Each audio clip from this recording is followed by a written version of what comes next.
Good day, students. I, Ms.Laura Juliet, Assistant Professor and Head, Department of Computer Science with Data Analytics. In this session, we discuss about the Python for data analysis.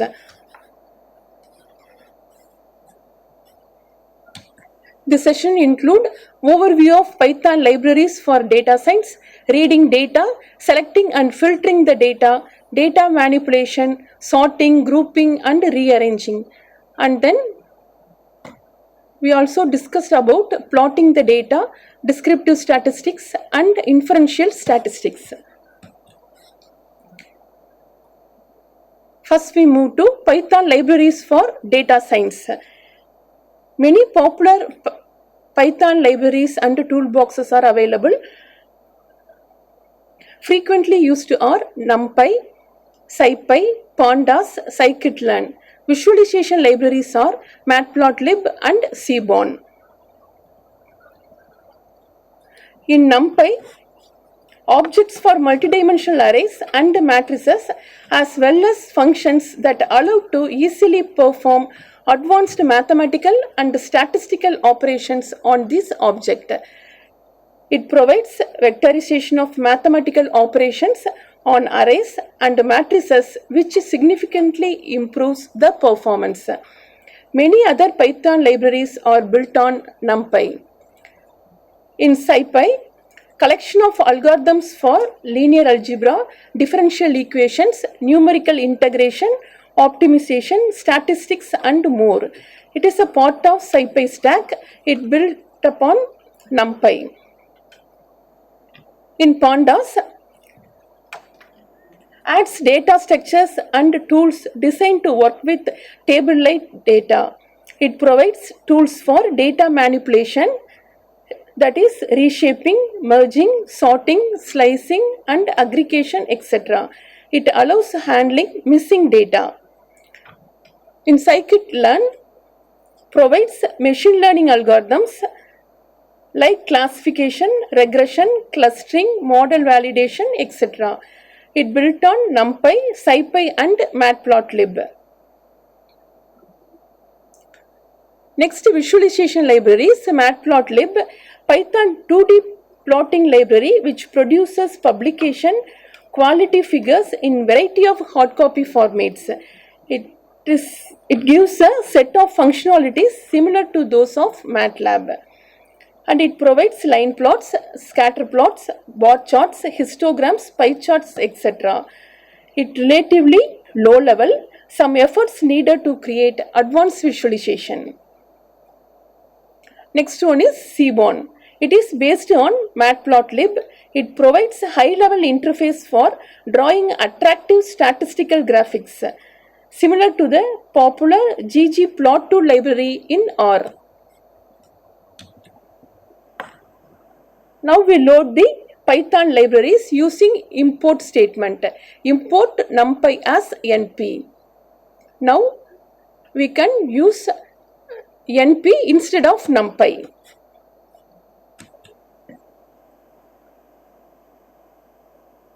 Reading data using Pandas.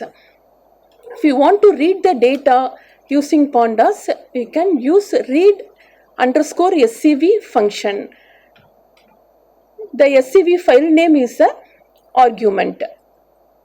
There is a number of Pandas command to read other data formats are Excel, statistics, SAS and HDF. Exploring data frames. If you want to extract the first 5 records, we use head function df.head. df means data frame. We use df instead of data frame. Then data frame data types. The first data type is object, the most general data type. It will be assigned to your column if column has mixed type. Next one is int 64. It is numeric characters. 64 refers to the memory allocated to hold this character. Next, float 64. Numeric character with decimals. If a column contains numbers and not numerics. Pandas will default to float 64 in case your missing values has a decimal. The last one is data time, date delta, date time 64. Values mean to hold time data.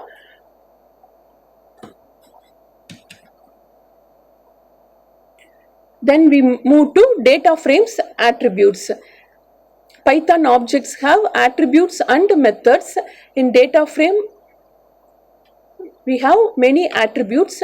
First attribute is D types. It lists the types of columns. Second one, columns, list the column names. Axis, list the row labels and column names. Endims means number of dimensions. Size is a number of elements. Shape, return a tuple representing dimensionality. Values returns numpy representation of the data.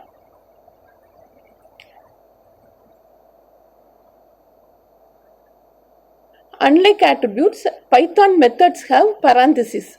All attributes and methods can be listed with the dir function. The first method is head. It is used to retrieve the first or last n rows. Next one is describe. It generates descriptive statistics. Then max and min method return max min values for all numeric columns. Mean and median method return mean median values for all numeric columns. std functions is used for standard deviation. Sample returns a random sample of the data frame. Drop NA method drop all records with missing values. Next, slicing. There is a number of ways to subset the data frame. One or more columns, one or more rows, and a subset of rows and columns. Rows and columns can be selected by their position or label. When selecting one column, it is possible to use single set of brackets, but the resulting object will be a series. Here we use the single set of brackets for salary.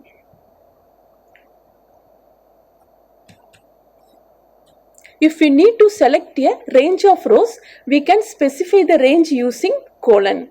Here we specify 10 to 20 range.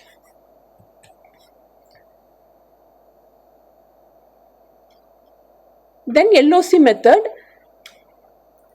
If we need to select a range of rows using the labels, we can use the method LOC. We can sort the data by a value in a column. By default, the sorting will occur in ascending order and a new data frame is written.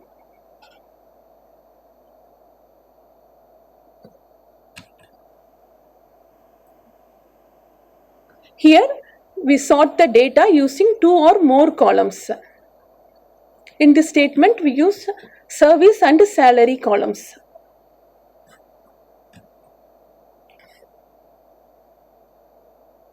Missing values.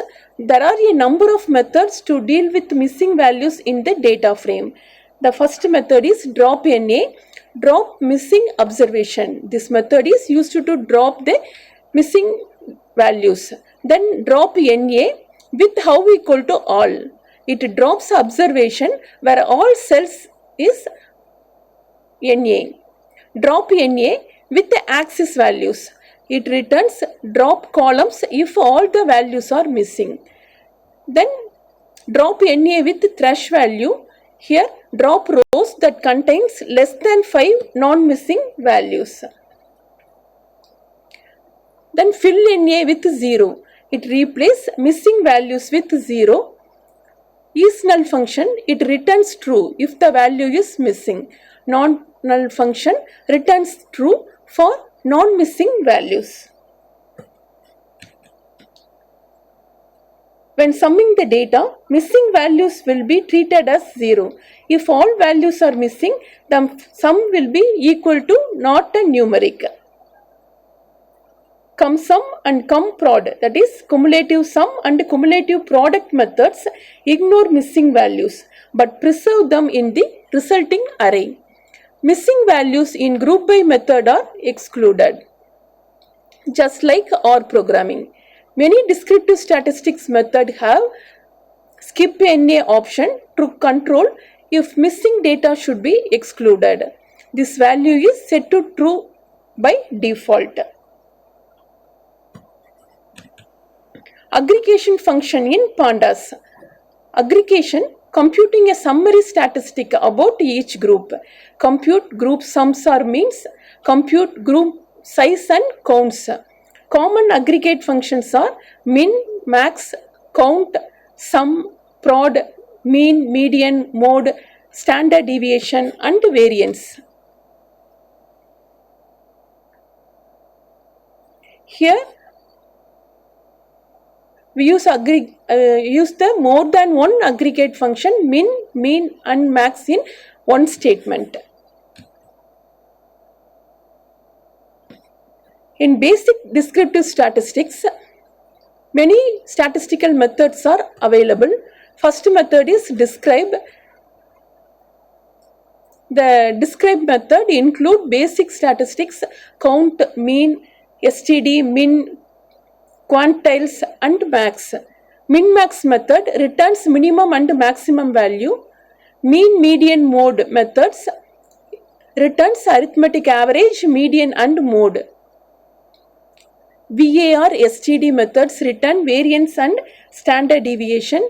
SEM returns standard error of mean. Skew returns sample skewness. Kurtosis.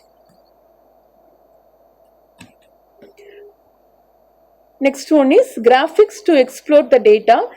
Seaborn package is built on Matplotlib but provides high-level interface for drawing attractive statistical graphics, similar to ggplot2 library in R. It specifically targets statistical data visualization.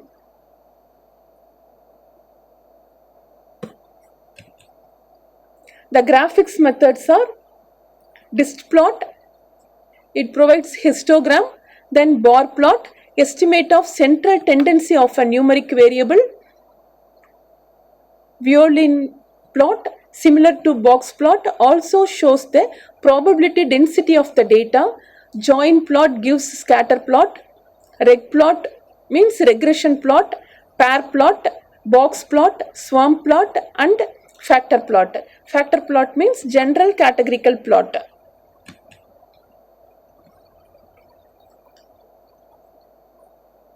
Then the next one is basic statistical analysis. Stats model and scikit-learn both have a number of functions for statistical analysis. The first one is mostly used for regular analysis using R-style formulas, while scikit-learn is more tailored for machine learning. Stats models are linear regression, ANOVA test, hypothesis testing and many more available. Scikit-learn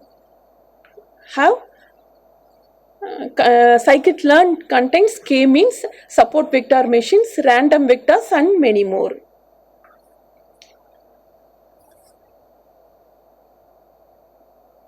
These are the basics of Python libraries. Thank you.